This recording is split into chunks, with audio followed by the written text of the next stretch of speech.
Yes, hi, Hope. Can you see that okay? Yes. Yes, that's I'm great. not showing Thank you you. my cluttered desktop. That's okay. That's the first success. But yes, no, good afternoon, Penunda. My name is Deanna Groom. I'm presently undertaking a program of PhD research at the School of Ocean Sciences at Bangor University. And the objectives of the research are really to begin to address the priorities for maritime that were identified in the Historic Environment and Climate Change in Wales Sector Adaptation Plan, I hope I've got that right, which was launched in 2020. The idea behind that plan is to really engage collaboration and action. And the priorities for maritime were to improve the mapping of assets at risk and to improve understanding of the impacts of acidification of seawater and the changing marine species on wrecks. So this is still a work in progress. So I'm in my third year and I'm about to enter my very intensive writing up period. So I'm sure there'll be more, one hopes, more eureka moments as I write up. But just to really, what I want to do today is just kind of give you a bit of background of climate change, to look at sort of ocean and coastal processes, not too much physical oceanography, but this is the kind of things that I've kind of been grappling with, which are not always easy things for archaeologists, and also to kind of show you some of the field results of field work and data collection that I have been undertaking. So yes, I'm just opening with a lovely slide. This is the Athena wreck at Meltrath on Anglesey. It's one of my favourite fieldwork visits so far, and a lovely site to go and visit to include as a case study. But so just really to look at, when we look at our globe, our blue planet, and the reason it is from space, the reason it is blue is because 7/10 of the planet's surface is covered in oceans. And the importance of the oceans really is that these expanses of water are presently absorbing around 25% of the carbon dioxide that humans are releasing and about 90% of the extra heat being generated. And gaining a better understanding of sort of coming from the archaeological perspective, what our focus has really been on understanding site processes, which from this diagram you can see is pretty complex, but we've kind of, the archaeologists have kind of begun to sort of focus those down into groupings of physical, chemical and biological factors. And we also have a recognition that these processes, they are working differently within the water column, where you've got abrasion, scour and corrosion, and the species that are kind of bore into archaeological wood, for example, and cause a lot of damage. And there are processes that happen in the sort of top 10 centimeters of the seabed, and then the best preservation conditions are usually found where it's anaerobic, where there is no oxygen. And this is where we do get these fantastic samples that, if anyone's visited Mary Rose, there are some extraordinary preservation from some of the artifacts that have been recovered from that site. So the kind of questions I started with, what are the key interactions between the process? What are the most relevant? Where are we going to see the most? Where is climate change going to be the most impactful? And from that, we kind of moved on to looking at, can we correlate what climate scientists and oceanographers and marine ecologists are pretty certain are happening with what may be happening with intertidal and submerged heritage sites. So I know it's a text-heavy slide, but the ones, what I have been doing is part of the research program is really taking this metrics as a starting point and then inputting into it the various things like storms, increases in sea temperature, and trying to look at those, teasing out what are the connections into those three processes: physical, biological, and chemical. And I think the results, that we're getting is it is very complex. There's no doubt about that. But what we can see is, for example, the marine species such as gribble, with warming waters, we may be getting the more active and destructive tropical species moving into the UK. The sea's microbiological degraders, such as fungi and bacteria, each require sort of differing conditions for the survival. And it's trying to work out where the changes to temperature, acidity, and salinity may impact on abundance. It's a very complicated thing to do. So I think the key, what's coming from trying to really tease all this out, is that this is a question of thresholds. When will these oceanographic climate change processes begin to trigger a cascade of really significant and destructive impacts? And when I started out, I was very much aware that, this is a global issue. We can't get away from that. And I was very much aware that government agencies and organizations worldwide were beginning to explore and address climate change impact on their underwater cultural heritage. Hence, to gain a better understanding of the approaches they might be progressing, Bangor University and the GIS online questionnaire platform, we hosted an online practitioners survey from April to September in 2021. And the themes of the survey there's kind of fivefold, and that's what the questions were relating to. And I just included where it was the link was distributed to. So, and just to give you a bit of an idea where the participants came, and I'm very pleased and I'm very grateful for all these lovely people around the world, from Australia, from Guam in the middle of the Pacific, to North and South America, Australia, Japan, for them for responding to this questionnaire. You're never quite sure, are you? But the universities that responded was East Carolina and Texas A&M in America, have got a really significant background in maritime archaeology. The agencies included NOAA, which is the America's National Oceanographic and Atmospheric Office. It's their Office of Marine Sanctuaries, and also Australia's Cultural Heritage Section within their Department of Agriculture, Water and Environment. So, of course, from Europe, there's the cluster from his kind colleagues from Historic England, and also from the Finnish Heritage Agency. So what slides I'm going to show is just some of the results of that, and the orange squares highlight where there were the greatest consensus about what was extremely important. And so in question, for example, this is question 8, when I was asked about the views, what is the most important climate change factor. It's based, it was drawn on that first matrix I showed you, but the greatest consensus was the feeling that more frequent and severe storms would be the most impactful. But they also thought that gaining a better understanding of these interactions between site processes and climate change factor was also critical. Participants that were offered a space where they could add their own thoughts and comments, and very kindly, they were very copious in typing in thoughts and so on. And for example, one of the participants noticed that sea level rise is a major impact in itself, but combine that with increased storminess, then you have an even more of an issue. And other comments, yes, did highlight these unknowns, such as ocean acidification, and the singular reports of accelerating corrosion has not been quantified, nor has the buffering effects, which might offset it. So this is some of the big thorny questions in what we're trying to do.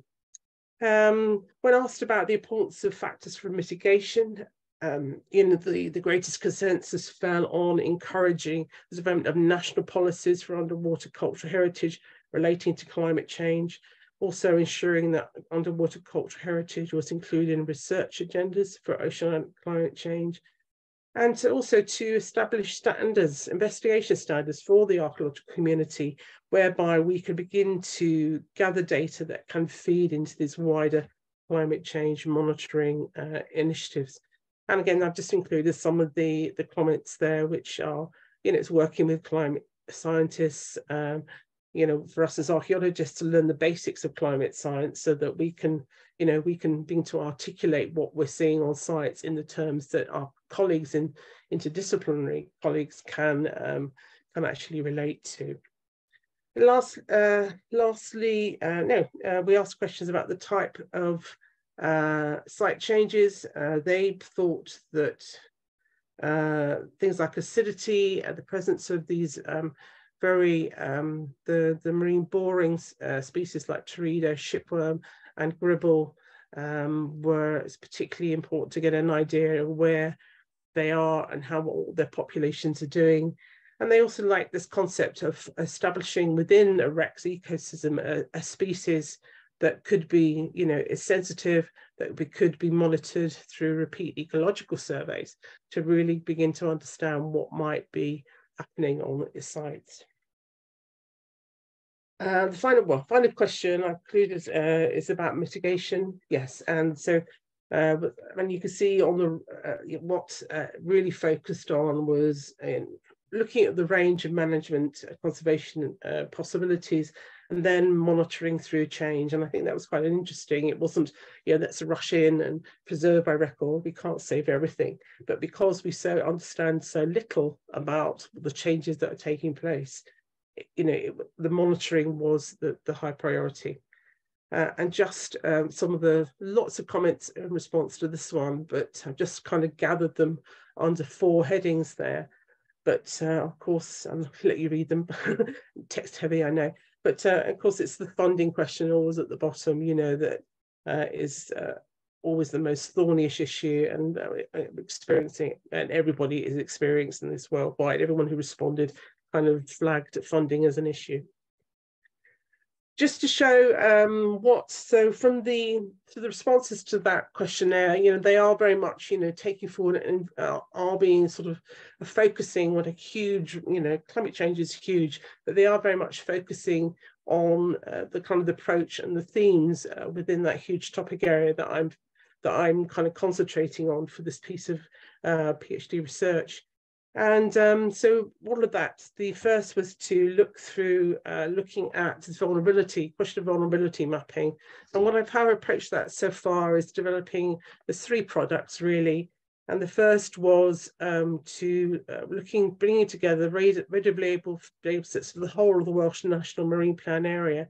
And this includes things like seabed sediment, tidal stream data, and of course the densities of located and suspected underwater sites. And I apply a sort of a sampling grid, so you can bring together all that point, rasterized and polygonized data, and produce a kind of a theoretical preservation potential map. So, where the best conditions are found with the highest number of shipwrecks, for example. And to that, I've added in other sort of other environmental factors, and then I've also added into this what the predictions are for some of those factors into 2050. So I looked at doing 2100, yes, 2100, but then she decided to focus on 2050 because this is where the more confidence is about predictions at present times. So it's very difficult to make a GIS plot look sexy. I'm sorry about that. But just to give you some idea, this is kind of what the product looks like. So for any sort of shipwreck site around the Welsh coast, you can actually select and find out, what the environmental generalized view of what the environmental factors are now, and also look to what they are expected to be. And it is different, there's difference. For example, sea level rise is the difference between what's happening in the Bristol Channel, where it's expected to be 0.55 meters, where in Liverpool Bay it's expected to be 0.45. And wave heights are different in the Bristol Channel. Significant wave height is expected to increase by 0.46 in the Bristol Channel, but only by 0.18 meters in Liverpool Bay. So, for those grid squares as a way of kind of teasing out and trying to make sense of some of those predictions all around the coast. So just another sort of the second project really deals with more sort of physical oceanography, and it's the concept of a wave base. And this is the maximum depth at which a wave's passing causes significant motion within the water. So there's a little diagram at the top left there, which shows the orbits of water particles. The wave base is where the wave, as it passes, begins to touch the bottom. It's equal to about half the wavelength, actually the distance between 2 wave crests. And the waves passing then begins to agitate the seabed and begins to pick up sediment and transport it. So it's another complicated diagram on the right-hand side, but this, it shows where I want to draw your attention to the kind of the bars at the bottom there. And this, potentially by 2050, the storm wave base could be extending further offshore, and obviously there will be the impact on the coast edge. But we could, with these bigger, more severe and more frequent, bigger waves and so on coming in, there is a potential for more wrecks to fall within that. And the work just looking at the, digitizing, we've now got the data sets to probably do the apply linear wave theory, which is a bit, I'm kind of working through those calculations at the moment, but, just taking textbooks definition of what the wave base is, it's between 30 and 40 meters. So there are approximately nearly 400 sites, shipwreck sites around the Welsh coast, which fall within that storm wave base. So this is normally, during a big storm comes through, those are the sites that are normally start to be impacted by, these big wave climates. The wave data is also being to be able to interrogate it to look at particular sites. So, for a particular event. So focusing on 2021 at the moment. So the RCAHMW, a little submarine off North Wales, one of our designated historic wrecks, the storm that came through in November 2021, the RCAHMW sits in 10 meters of water. It would certainly have felt the impact of that storm passing, which included in the waves were over six meters high. And the Helvetia, which, Rhossili Beach is the beach that, of all the beaches in Wales, that receives the most wave energy. And so in 2021 in March there were the storm that was recorded by the South Pembrokeshire WaveNet buoy had waves that were over 9 meters high. So the Helvetia, is one of the wrecks, particularly, there's more than the Helvetia on Rhossili Beach, that take a massive pounding when these big storms come through. So just to look at the third project really was, these wrecks in the intertidal became the real focus of the third GIS project that we're working on. And it's really, and it shows the key to understanding what beaches do is how they adjust their form to the forcing of these conditions of the ocean. So that's waves, tides, wind, and resulting near-shear currents. And the diagram there kind of attempts to show that during a storm event, elevated water levels allow vigorous waves to access the sand that's stored high on the beach. And then sand becomes entrained and it's drawn offshore temporarily into deeper water. And this reshapes the beach. And then the beach is, the beach profile is a function of the time of year as well as a recent storm event. But during fair weather conditions, the waves slowly carry this material back on shore.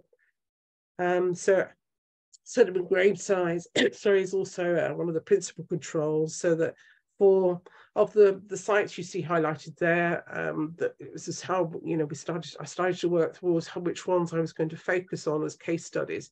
Developing this product really helped me kind of focus out which bits of the coast really needed to be monitoring.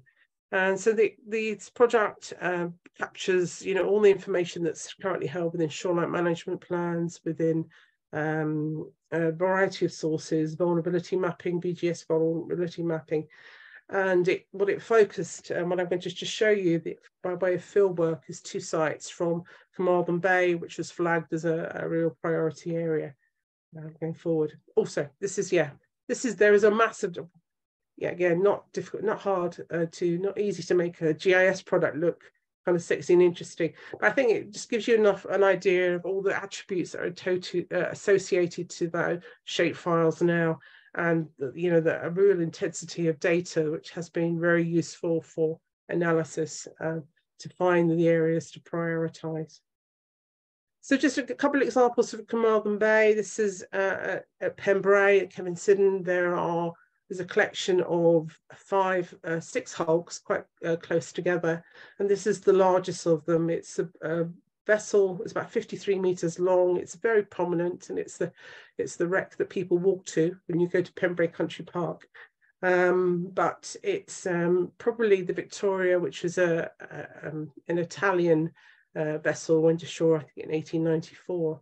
But what from doing what I'm using is photogrammetry, and it's quite, you know, I think Dan mentioned it earlier today, the use of photogrammetry for doing coastal monitoring and for the coastal promontory faults. But I'm using it in, you know, much more detail to look at these wrecks. So that for this site, you know, I've been there about 8 times now, recording at different times of years. And what is, you know, what is being shown is, you know, there is the sediment movement around the wreck. And we're quite lucky in terms of the available local authority beach profile data. So these are what the coastal engineers do to use to work out what the beaches are doing. There is a collection of survey lines available for Cambrai. So just to bring this all together, what I've been doing with these is to look at, it's like difference modelling, bringing together 2 point clouds from these photogrammetric surveys. And what it's beginning to highlight in the areas in grey there are where sediment kind of moves around. It builds up and then is moved in the summertime, and then sort of gets moved around and taken offshore in sort of winter, in the more bad weather. And the beach profile has proven, you know, this wreck is situated in a beach that it's relatively stable, but it does show where material brought on shore and then taken back offshore. So that's been quite useful to be able to bring in those beach profiles. Another, and this is probably my favorite, is a little, it's a schooner. It's built at Saundersfoot. It's called the Francis Beddoe. It's on Pendine Sands, and it's quite high up at the beach, but it's very luckily, it's almost exactly on one of these beach profiles. So that's a photogrammic survey from winter time. And what happens by sort of combining summer and winter, it gets a bit more subtle and a bit more confusing, because there isn't an awful lot of difference, but what you've got is a lot of wind-blown sand that comes in summer, and then is kind of removed when at high tide. And we're going to begin to pull out the areas where the sediment moves around, and also, you know, with these beach profiles, we can look at exactly where the Francis Beddoe is based, and it does confirm that it's in the part of the, you know, a part of the beach that does kind of move around, where sediment moves to the base of the sand dunes behind, and then is drawn, then it sort of is drawn down and flattens the beach, you know, in the more sort of winter periods. So this is, yes, the Francis Beddoe. This is the beach, of course, where the first land world records were held. So yes, it's a lovely, in the winter, it's a lovely flat beach, as these profiles show. Just finally to look at approaching this, you know, how do we start identifying these biomarker species? So what this is a piece of work I've been over the last sort of 3-4 months, which is pulling together all the ecological surveys for the wreck sites that we have around the coast. I started with the 3 surveys from Thor, Legion and Resurgam that were in the National Monuments Record of World Archive. But the Marine Conservation Society have very kindly supplied their Sea Search Initiative data, which has added another 47 sites. So it was at one time I thought it was going to be an ever-expanding task, and I was never going to end it. But what I've ended up with is 468 individual species, 48 biotopes. So these are collections of groupings of species which are, you know, common to certain areas. And really, and also quite lucky is that the Marlin, the Marine Biological Association, has begun to work through the species found in UK waters to develop these kind of sensitivity analysis, which include climate change factors like salinity, temperature, and wave exposure. But what I have got at the moment, just to give you a bit of an idea about where these 50 sites are located and the number of times that they've been surveyed. It's not necessarily, interestingly, it's not necessarily the designated wrecks that have been, these ecological surveys have been undertaken on, but it's the one that has the most is a landing craft just inside Milford Haven. Has been surveyed 7 times since 2006. So just to give you a bit of an idea where they are and where these 50 sites are. From looking at the species, be able to tease out now where are the species that are on the global register for introduced and native invasive species. There are 9 on these are the 27 sites that have those species on them. 2 are from climate change. The rest are kind of have been brought in by the shipping industry in bilge water or through aquaculture. But just the 2 images I've shown there are the 2 that are that are sort of warm water species that are gradually moving northwards to spend more time around the UK. And just quickly from doing this, this looking at their range and, what kind of environmental conditions they're like, we are starting to move towards a listing of 25 species that are present on these 50 wreck sites that are capable, that may be capable of being these kind of biomarker species. So just for looking at, these are sort of plots of the data in the National Biodiversity Network. The pink sea fan, for example, you can see it's very much a northern species in Scotland. As in 80 years' time, that species may have disappeared from Welsh waters. Whereas the orange sea grapes, which is very much southerly, southwesterly, may become much more prevalent in around the Welsh coast with the seas that are warming. And some of it is quite startling when you look at the small-eyed ray. It's very much a southwesterly species now, but there is a European initiative called FishBase, which is looking at commercial fish stocks. And this is where they think that small-eyed ray will have expanded to by 2100. And it's quite startling when you see the range expansion for some of these, what is anticipated. So just to give a bit of an idea, that I've got these 5 groupings now, which have, these are the wrecks that have the most where these biomarker species are located. So these are areas, these are the wrecks primarily that probably would warrant, an ongoing ecological surveys every, 10, 12, at regular periods. And just to find out really to gallop through a lot here, but just to remind me, it's always a good reminder to go back to what you're supposed to be doing. Is it your PhD objectives? But there's some things that, so I've just included those there for you to see what I sort of set out to do.